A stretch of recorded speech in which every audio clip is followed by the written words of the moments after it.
back to Strong. I am so excited to bring our guest Tilda to you today. But before we do that, if this is the first time you're tuning in to our Strong episodes, welcome to the tribe.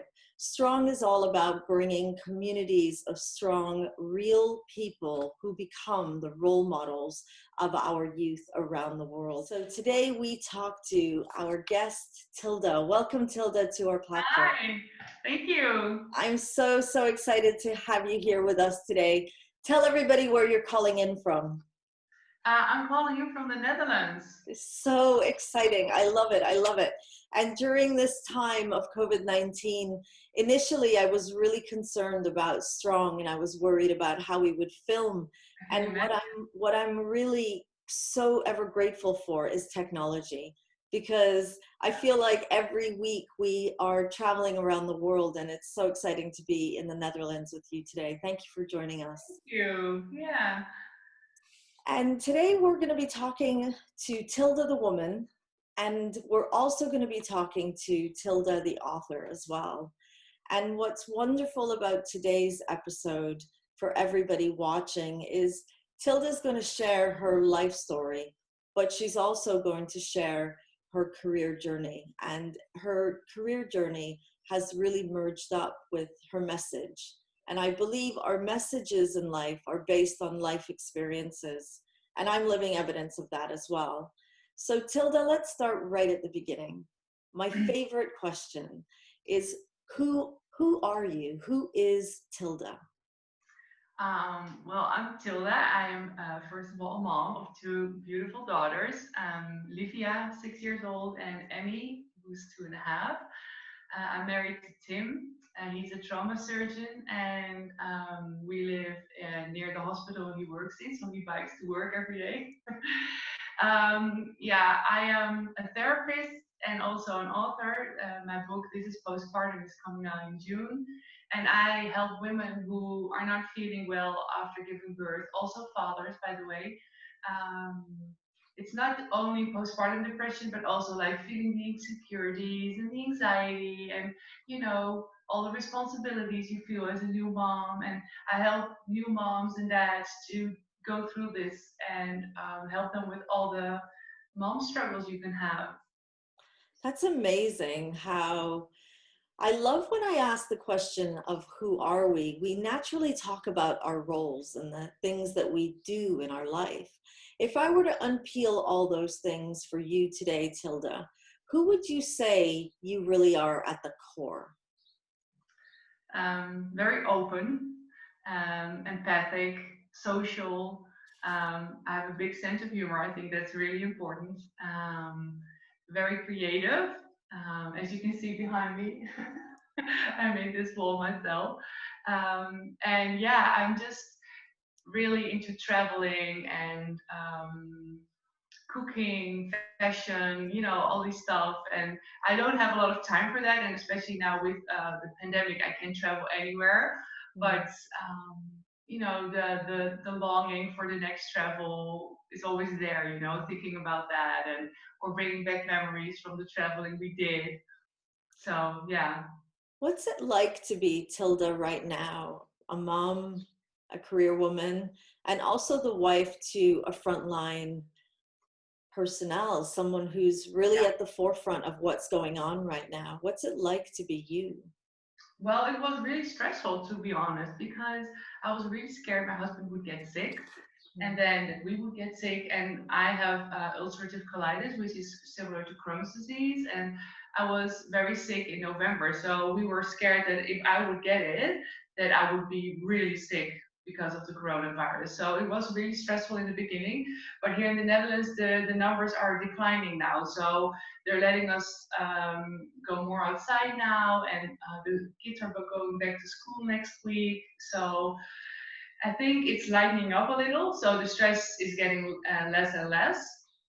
But it was a crazy time because everybody had to work from home, including me, and then homeschooling my kids all of a sudden, which I never aspired to do, and I'm really bad at it.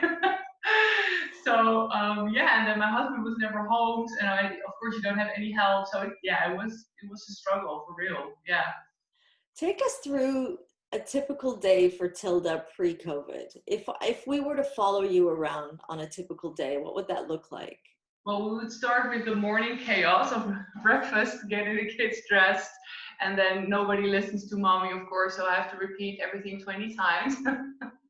And then we would leave the house at around 8:30, and then I would bring the kids to school and daycare, and then I would start working, seeing clients, writing on my book, doing podcasts, yeah, all this kind of stuff. And then I would cook in between. So in between sessions, I cook meals because my practice is near my house. So I cook in between, or I unload the dishwasher. You know, I do all these tasks every other mom does in between. And then it's 5 in the afternoon, and then I pick up the kids again. And it Yeah, all starts all over again the next exactly. day. Yeah. Because it's Is so funny because this pandemic felt like Groundhog Day, you know, everything felt the same. But you know, if I say this out loud, it's pretty much the same anyway. So, You know, I'm always so inspired when I ask a woman, take me through a typical day. yeah, And they do just like you did. And I'm listening to all those things that they're doing. And I'm like, how do we do it? right. How do we do it? And have you ever stopped and just reflected on all those typical day tasks that you I do do? that daily, actually. Sometimes, yeah. And, you know, because I went through postpartum depression myself, I learned a lot about myself. And one of the things I learned was that I set the bar way too high for myself. I was a very big perfectionist. And since I lowered the bar and, you know, became very familiar with mindfulness, I try to, you know, every day stand still and just feel the moment, or just be in the here and now, and just really experience how it is in the moment. And that also makes me feel more positive and joyful about the days. Talk to me about that time of postnatal depression. Would you say that that would have been the worst, most challenging experience that you've had in your life this far? Absolutely. Yeah. And for a woman, and I think we at some point having children, is it something that you feel can go undiagnosed? Do you feel that women do so much, that we take on so much, and we have to brush off feelings so often? Do Yeah. you feel that postnatal depression is something that many women are experiencing and might not have been diagnosed with having it? For sure. Yeah. I think the numbers that are out there, some say 1 in 10 have it, 1 in 7 have it. I think these numbers are very colored because a lot of women don't speak up about it, don't start looking for help, or just don't want to talk about it because they feel ashamed and guilty because, you know, you're a new mom, you should be happy all the time, right? And we say in the Netherlands that you're on a pink cloud, you know, Mm. after when you give birth. That's also my Dutch Instagram name. It's not on a pink cloud, if you translate it.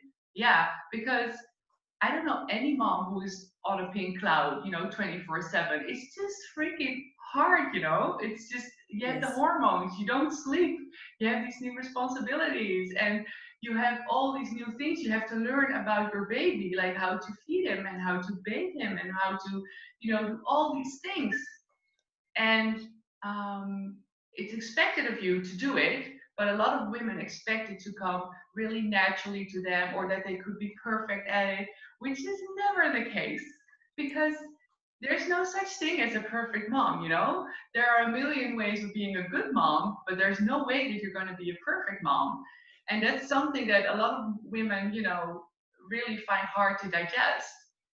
So let's go back a little bit to your personal experience of postnatal depression.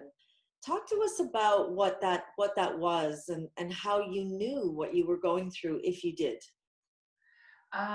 Well, my grandmother passed away when I was 22 weeks pregnant, and she was everything to me. She was my life coach, my role model, my mother. And um, I realized when I was sitting next to her bed, holding her hand, and that she would pass away. And was so incredibly sad.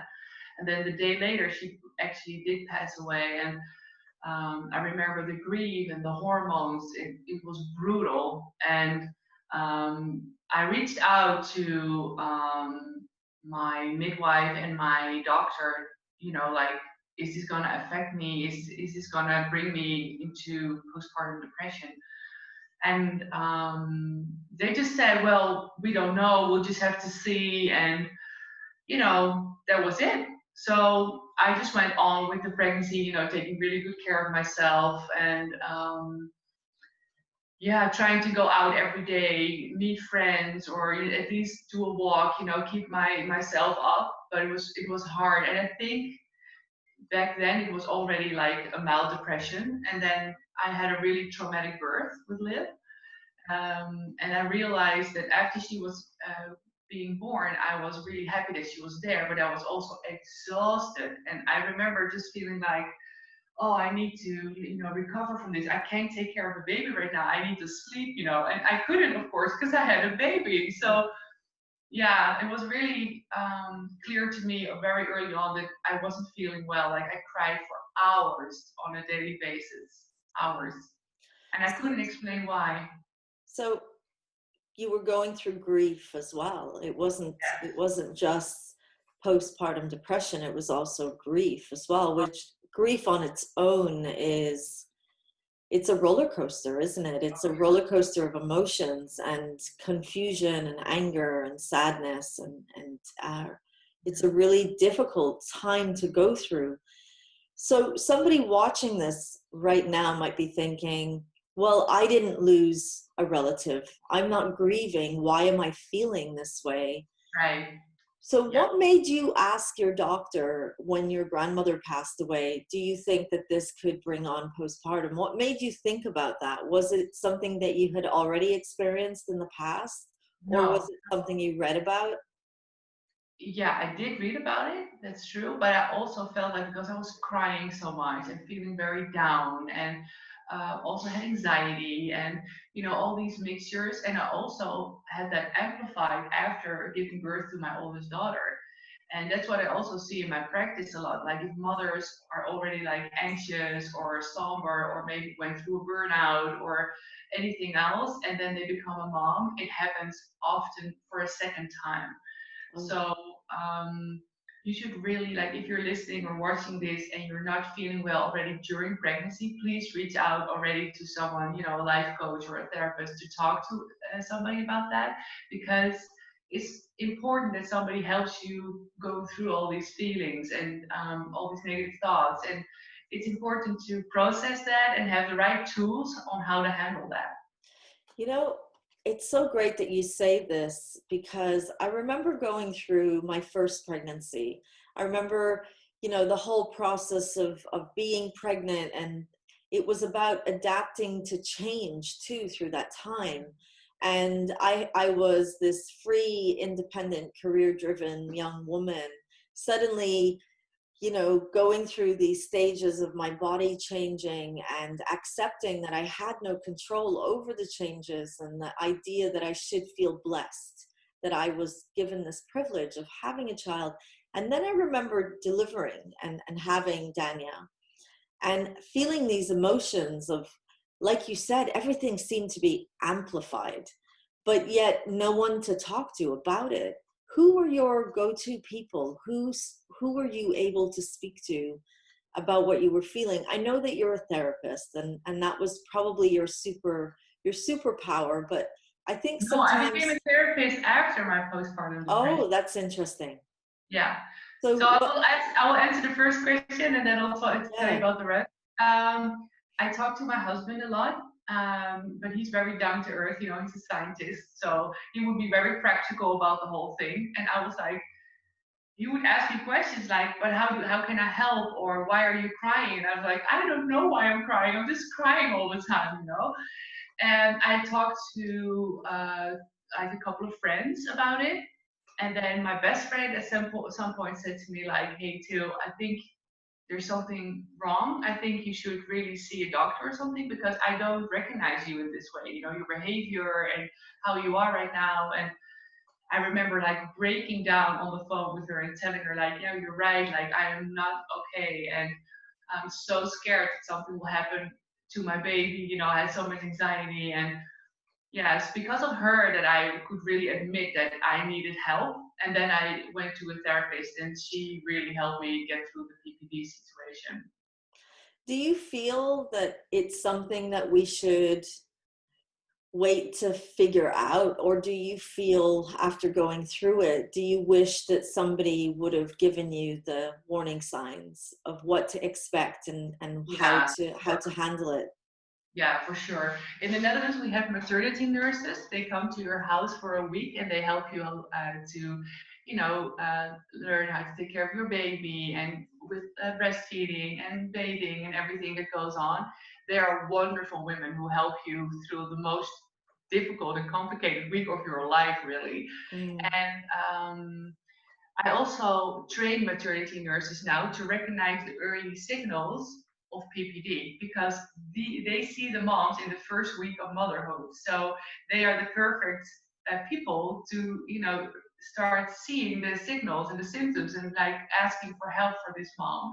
So I get regular calls from maternity nurses now who ask me like, hey, Tilda, I have a mom here who has this and this and this. What do you think? And then I can jump in early and help these moms, and sometimes you can even prevent it from happening, because then the spiral doesn't have to go down and you just help them through that difficult period and then they are good to go.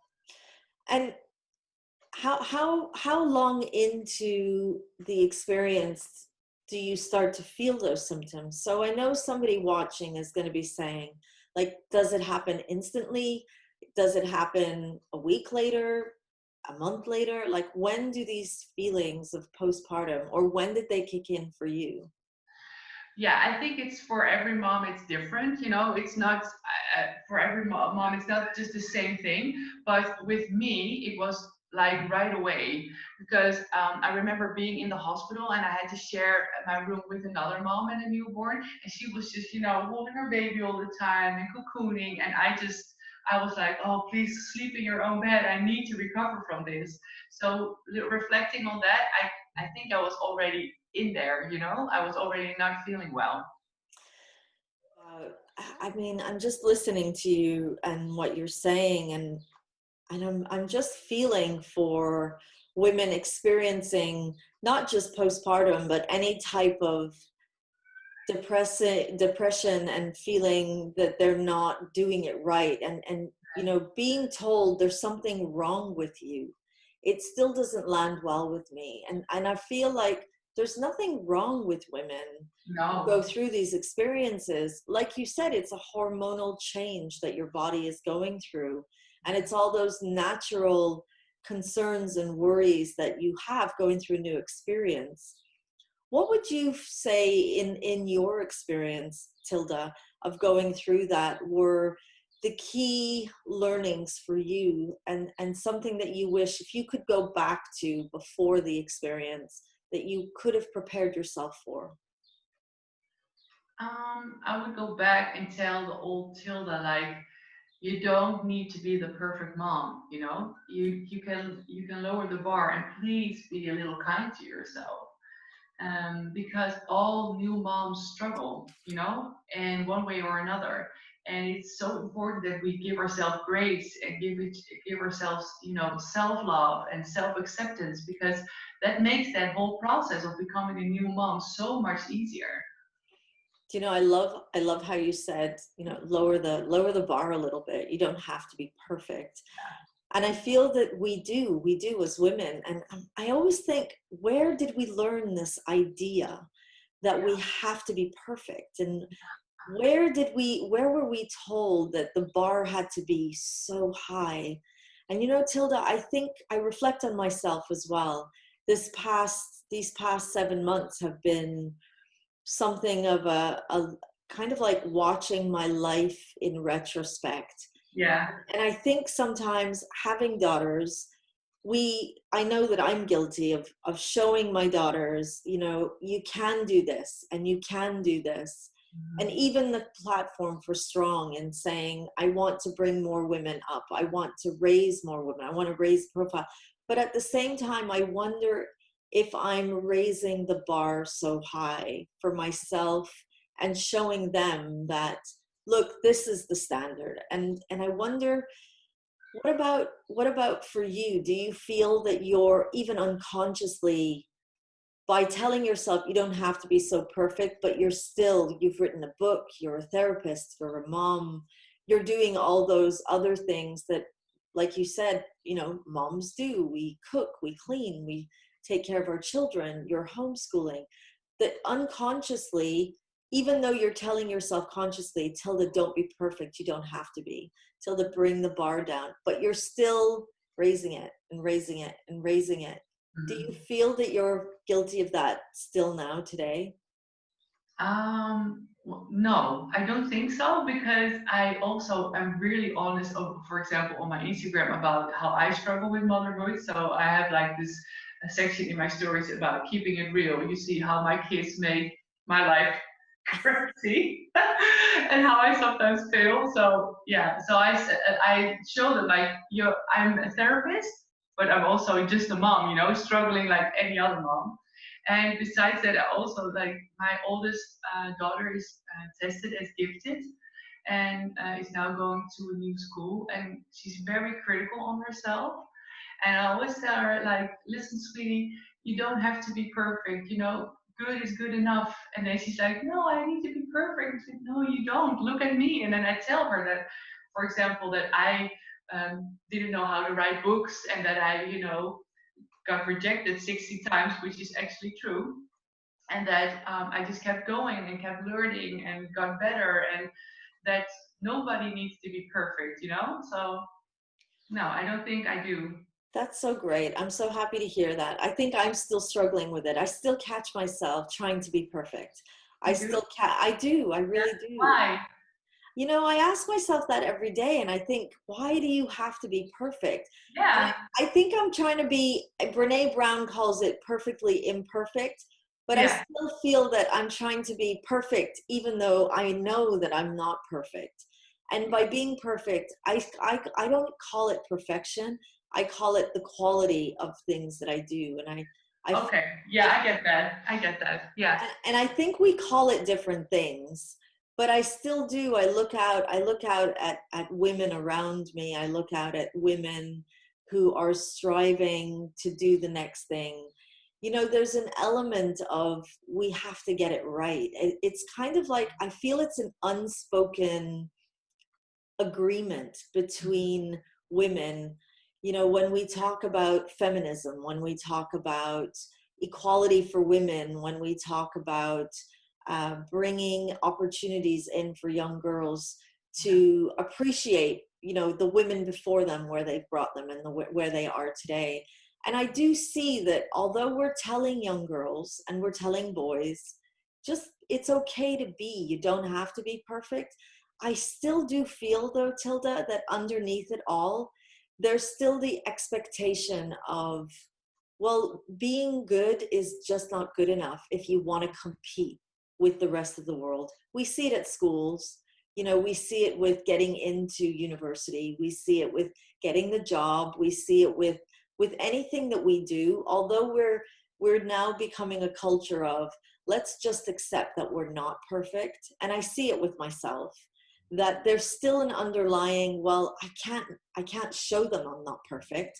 Even though I'm showing them that I'm not perfect, I can't really show them, because if No. they really saw what it was like.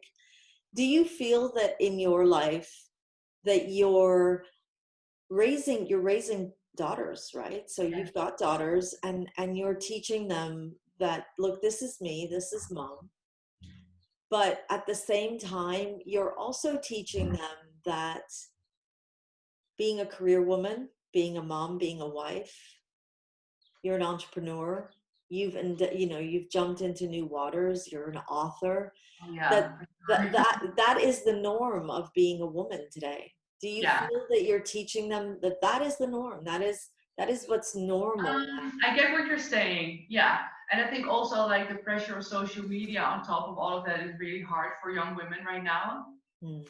So for like, if you become a new mom and you see all these Insta perfect moms, you're like, hey, this is apparently the standard. I should live up to that. And I just tell my clients, what you see on Instagram is not the real thing. These moms also have arguments with their husbands who don't pick up their socks, or are complaining why they have to cook again.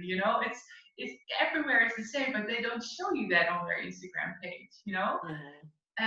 So the whole thing that you see out there is not the real deal. And this is also why I called my podcast The Real Deal, because I wanted to show them how real things can get.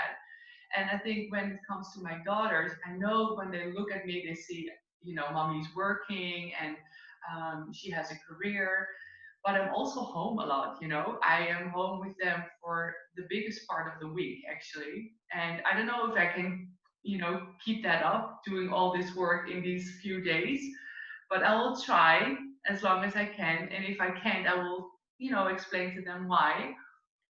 But the most important thing I think for kids is like that they feel love and that their parents accept them no matter what. If my daughter would decide she wanted to be hairdresser, makeup artist instead of, a doctor like daddy, I wouldn't mind at all. I would say go for it, be happy just as you are. That's really beautiful. This idea of accepting us for who we are, and really it should come from home. I do believe that feeling Yeah. accepted should come from home. What would you say now that you've gone through the stage of postpartum depression and you've made it, you're on the other side, you're Yeah. you're looking back saying, wow, that was quite a ride. What do you believe are your biggest challenges today, now that you've passed through that?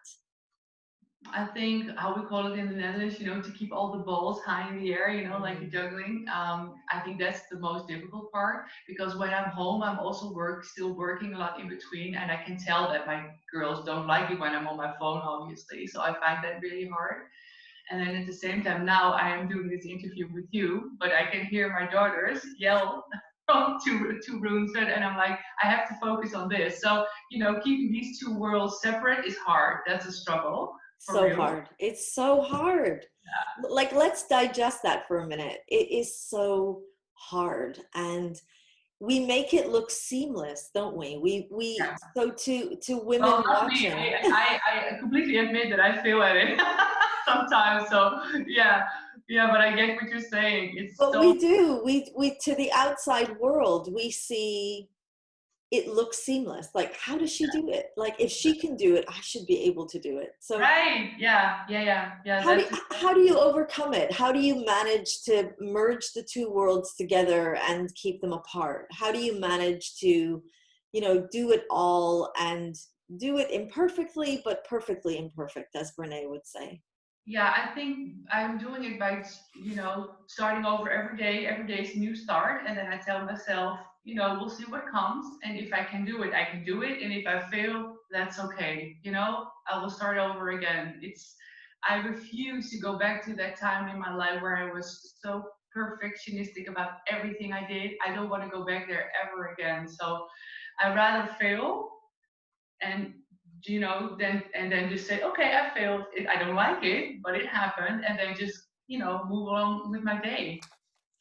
What would you say are your aspirations now that you have come this far? Oh, I have a lot of aspirations. I would love to write more books, obviously, and my main mission in life is to help as many new moms and dads as I can. And that's why I wrote my book. This is postpartum, so I can reach out to even more new parents and show them that um, even if you don't have postpartum depression, you can still struggle as a parent, and that's okay. And there's a book that can help you go through that. And there's a therapist that went through the same and who can really, get you and feel you and help you with everything that you're going through. What's the book called, Tilda? This is postpartum. It's called Postpartum, No, and no, it's called This is this Postpartum. is this is Postpartum, and Yeah. it's going to be available. Where will we be able to find it? As we're recording this, it's in the process of coming to you, isn't it? Yeah, yeah, it's going to be like printed next week. So you can find it, you can pre-order it Amazon.com. I will send you the link. And then you can pre-order it, and then as soon as the books come in, then you can get it. to your That's house. so exciting. I think Yeah. what I'm most excited for you, Tilda, and for everybody watching this is you have taken a life experience and you have decided that it would be a learning experience for others as well. What Yeah. was the driving factor behind you doing that and writing This is Postpartum? Well, when I was climbing out of that depression, was thinking like, what do I want to do with my life, you know? And I didn't want to go back to my old job, so I kept thinking like, what do I want to do? And then I was like, I want to help other moms like I was being helped. And then I retrained myself to become a therapist, and I started my practice. And then at the same time, I wrote a blog about my postpartum depression because I felt like maybe there's another woman or mom feeling like me is who's also really lonely in her postpartum depression, and maybe she will read my blog and be like, oh, this is someone who gets me. So that's why I wrote my first blog, and that blog went viral on Dutch media outlets. So I got so many responses on that, and I was like, what's happening? Like, oh, what's going on? And I got so many messages, and then I was like, oh, this is really something I should, do something with. And then I talked to my husband, and I said, maybe I should just write a book. And he said, I definitely think you should. And then I just started writing. Like, I never wrote a book, so I had no clue what to do, literally. And I wrote the Dutch version first, that was published 3 years ago. And then I decided, that I wanted to have it translated like a year and a half ago. And then I started translating the book myself. And then I sent it to like 60 publishers who all rejected me. They were like, no, postpartum depression doesn't sell. Nobody wants to read about that because it's such a taboo subject. And I was like, yes, that's exactly the reason why my book should be out there, because it's such a taboo subject. And then the Dreamwork Collective in Dubai sent me an email and said, "Hey Tilda, we really love your book." And I was like, oh, I couldn't believe it. I literally locked my phone and just placed it on the couch. I said to my husband, "You will never believe this, but somebody wants to publish my book." That's so Crazy. that's so that's so exciting. Tilda, this idea of taboo topics, especially being a topic that is so real, Yeah. affecting so many people. Do you feel that it's taboo because as societies, we don't want to bring to light these mental health issues? Or do you feel that it's taboo because, it's not the popular, it's not the happy, it's not the shiny, beautiful, glitzy of what we see most of the time on social media? Yeah. Both, I think. And on top of that, a lot of moms are really scared that are seen as a bad mom or that they can't take care of their baby. And they're very ashamed of all the thoughts they are having. If they don't like being a mother, what does that say about them? And I always tell my clients, like, it doesn't define you. These are just your thoughts and they will pass. You are not your thoughts. So keep it separate. You're a good mom also when you don't always like being one. Excellent. Thank you so much. Thank you so, so much. And that brings us to the end of our interview today. But I could talk to you forever. Oh, And thank it's you. just so exciting. Thank you for sharing your story and for Thank allowing you us for to having know. me. Yeah, and for allowing us to know that it's not just your story, that you've written this book and that you want to be supporting other women around the world as well. Yeah, it's the most important thing for me is that I can, help as many moms as I can, and doing interviews like this and, the podcast and writing my book. It has been such an amazing journey, and I feel so grateful that I am allowed to do this, Thank honestly. you. Thank you so much. Thank you. And thank you so much for having me. It's And such a pleasure having you. And I'm so yeah, excited to be in Netherlands. I'm really so excited. yay! We're Strong, excited to have you. Strong is on the road again. Thank you. And thank you everyone for watching. If this was your very first episode, welcome to Strong. It's a journey that takes us around the world. It's a journey of sharing real stories like Tilda's so that we can be creating global support groups and global Yeah. role models that will build us and help us keep going on this journey we call life. Thank you for watching, and I look forward to seeing you all again next week when we bring another amazing guest to Strong. Thank you. Take my hand, just know